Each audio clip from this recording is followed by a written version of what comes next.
Jai Hind to one and all. Today I am here with the 9th class SST English medium. Today we are going to discuss about chapter number 1, that is democracy in the contemporary world. Today we are going to discuss the remaining part of are these decisions democratic and democracy position. So let's start. देखिए अभी हमने last lectures के अंदर देखा कि दुनिया के अंदर जो ज़्यादातर देश है वो डेमोक्रेटिक हो रहे हैं, डेमोक्रेसी की तरफ आ रहे हैं, लेकिन जो दुनिया के बड़े इंस्टीट्यूशन हैं जैसे आईएमएफ है, इंटरनेशनल मॉनेटरी फंड या वर्ल्ड बैंक है या यूनाइटेड नेशंस जो है ये ज़्यादा डेमोक्रेटिक नहीं है, तो इनको भी डेमोक्रेटिक होना चाहिए। देखिए यदि हम 20 साल पहले की बात करें 20 ईयर्स एगो, तो दुनिया के जो ज़्यादातर पावर्स थे वो दो देशों के पास थे। एक था यूनाइटेड स्टेट यानी अमेरिका और दूसरा था सोवियत यूनियन। सोवियत यूनियन के कोलैप्स होने के बाद में जो ज्यादातर पावर है वो अमेरिका के हाथ में आ गया यानी यूनाइटेड स्टेट्स के हाथ में आ गया। तो इस वजह से the American dominance affect the working of the international organisation. तो इसीलिए जो अमेरिकन डोमिनेंस है वो अफेक्ट करता है इंटरनेशनल ऑर्गेनाइजेशन को।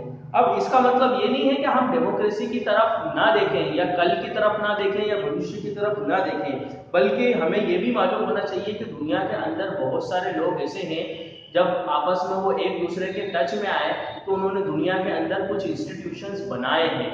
बहुत से दुनिया के अंदर नए इंस्टीट्यूशन ऐसे बने हैं जो युद्ध को रोकने की कोशिश कर रहे हैं, है ना, जो वाद को रोकने की कोशिश कर रहे हैं। और इसके अलावा दुनिया के अंदर बहुत सारे इंस्टीट्यूशन ऐसे बने हैं जो डोमिनेशन ऑफ द वर्ल्ड के खिलाफ है, मतलब दुनिया का जो पावर है वो चंद देशों के हाथ में सिमट के रह जाए इसके भी खिलाफ है।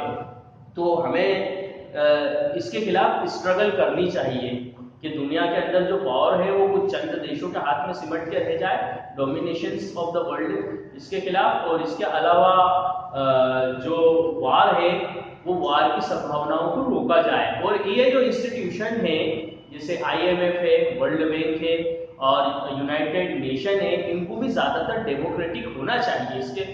इसके लिए भी हमें आवाज उठानी चाहिए कि ये और ज्यादा डेमोक्रेटिक हो। चलिए अब हम देखेंगे डेमोक्रेसी प्रमोशंस के बारे में। टेक अ चूज look at the two cartoons. देखिए आप पेज नंबर 17 के ऊपर कार्टून देखें। जिनकी बुक के अंदर चैप्टर नंबर 1 नहीं है मैंने उनको स्नैपशॉट्स प्रोवाइड किया है, उनको मैंने पीडीएफ प्रोवाइड की है, वो वहां से ये कार्टून देख सकते हैं।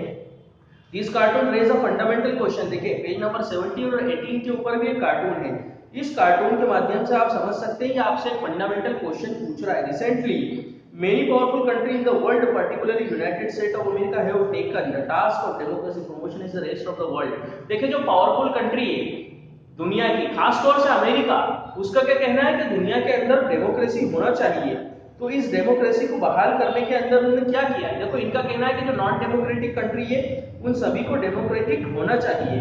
ओके, अब इसके लिए यूएस ने कई बार आर्मी अटैक भी किए हैं दूसरे देशों के ऊपर। जैसे कि हम एक एग्जांपल लेते हैं इराक का।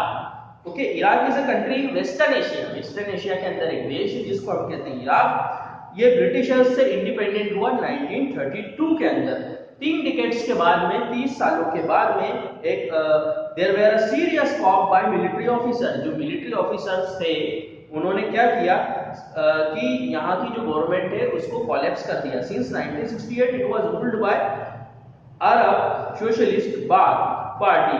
देखिए 1968 से यहाँ पर जो पार्टी वर्क कर रही थी वो अरब सोशलिस्ट बाथ पार्टी रन कर रही थी। Saddam Hussain leading bath party leader. जो सद्दाम हुसैन था वो यहाँ का लीडिंग बाथ पार्टी लीडर था।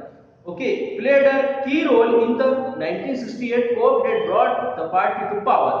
तो इसने लीडिंग रोल प्ले किया कि पार्टी को जो पावर में लेके आया ये। Okay, this government abolished traditional Islamic law and gave women right to vote। ये जो गवर्नमेंट है इन्होंने जो ट्रेडिशनल इस्लामिक लॉ था उसको हटा दिया और वुमेन को भी राइट टू वोट दिया, जो कि ज्यादातर जो कंट्रीज है वेस्टर्न एशिया की वहां पर नहीं होता था। आफ्टर बिकमिंग द प्रेसिडेंट, जब ये सद्दाम हुसैन प्रेसिडेंट बने इराक के 1979 में, तो यहाँ पर इन्होंने डिक्टेटरशिप वाली गवर्नमेंट चलाना शुरू कर दी। ओके, और इनके खिलाफ जो भी आवाज उठाता था उसको ये सप्रेस कर देते थे, डाउन कर देते थे। बहुत सारों का मर्डर किया, बहुत सारों का इन्होंने मसैकर किया।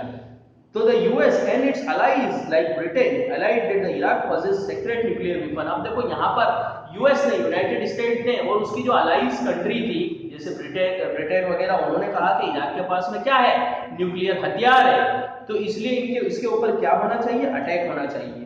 तो देखिए यहाँ से फिर शुरुआत हुई दोनों देशों के बीच की लड़ाई की।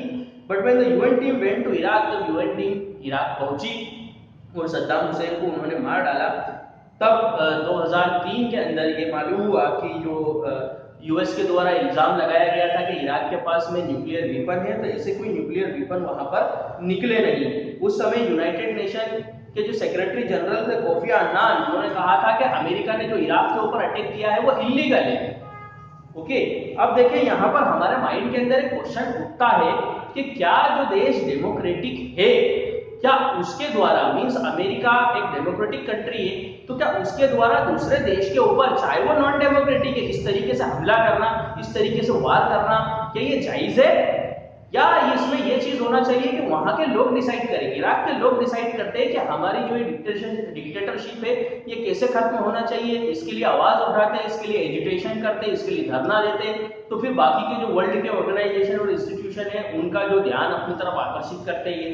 तो ये होना चाहिए, ना कि अमेरिका का वहां जाके एक चौधरीपना दिखाना अपना। आगे हम देखते हैं, does external help work in every case और does it work only with the people of the nation? वही बात है, इस तरीके से क्या इसमें कोई एक्सटर्नल इंटरफियर होना चाहिए? ओके, आगे, even if external intervention leads to establishment of democracy in a country, what would it last long? Would it enjoy the support of its citizen? अब देखिए, इस तरीके से यदि एक्सटर्नली कोई इंटरफियर करता भी है तो क्या वहां के लोगों का, नागरिकों का भी सपोर्ट मिल रहा है उस इंटरनेशनल पावर को, या नहीं मिल रहा है? Finally, is the use of external force to gift democracy to the people in the keeping with the spirit of democracy? अब सबसे बड़ा क्वेश्चन कि क्या ये अमेरिका या जो एक्सटर्नल कंट्री है वो किसी देश को डेमोक्रेसी दिलाने की कोशिश कर रही है, तो उस देश के लोगों के अंदर भी ये स्पिरिट है कि हमें इनकी मदद लेना है और ये हमारे देश के अंदर डेमोक्रेसी बहाल करे, ऐसी उनमें स्पिरिट है? या वो एक्सटर्नल कंट्री को पसंद नहीं करते अपने देशों के अंदर, या इंटरफेयर को पसंद नहीं करते, या वो ये चाहते हैं कि हम हमारे मसले, अंदरूनी मसले, आपस के मसले हम खुद हल करेंगे? ओके, तो ये आपका चैप्टर नंबर 1 था जो कि कंप्लीट हो चुका है। कल हम चैप्टर नंबर 2 देखेंगे, what is democracy, why democracy. अब चैप्टर नंबर 1 से जो रिलेटेड एक्सरसाइज और क्वेश्चन आंसर वगैरह ये मैं आपको पीडीएफ के रूप में प्रोवाइड कर चुका हूँ। देखिए, बहुत सी बुक ऐसी है जिसके अंदर चैप्टर नंबर 1 नहीं है, जो चैप्टर नंबर 2 है वो चैप्टर नंबर 1 है उसके अंदर। तो जिन लोगों के पास में चैप्टर नंबर 1 नहीं है, चैप्टर नंबर 1 की पीडीएफ बना के मैंने आप लोगों को सेंड कर दी है, वहां से आप इसकी स्टडी करिए।